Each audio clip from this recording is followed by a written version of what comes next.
menyesal kemudian. Lelaki kan memang terkenal dengan buat dulu menyesal kemudian. Perempuan lagi cepat move on. Bukan sebab dia tak sayang, bukan. Sebab perempuan dia bila dia nak leave a relationship, dia tak macam bila tak suka dia terus leave. Dia build up tau. Perasaan dia makin tawar, makin tak suka tu dia daripada day one. Dia observe lelaki tu punya attitude macam mana. So bila dah hujung-hujung dia dah tak boleh nak terima, dia terus caw. Bila dia caw, dia dah memang tahu hati. Tapi lelaki biasanya dia buat kerja sembrono. Dia macam kau aku nak break lepas tu baru menyesal kemudian. Lelaki kan memang terkenal dengan buat dulu menyesal kemudian.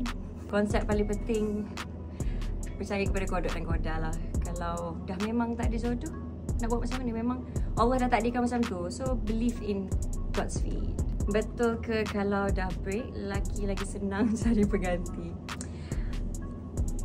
Biasanya orang cakap lah, cakap Erna tak tahu. Orang cakap lelaki dia macam gunakan perempuan lain sebagai rebound. So that's when it comes to ayat orang cakap lelaki lagi senang cari pengganti. Biasanya dia bukan cari pengganti pun, dia cari tempat untuk dia orang lupakan kesedihan.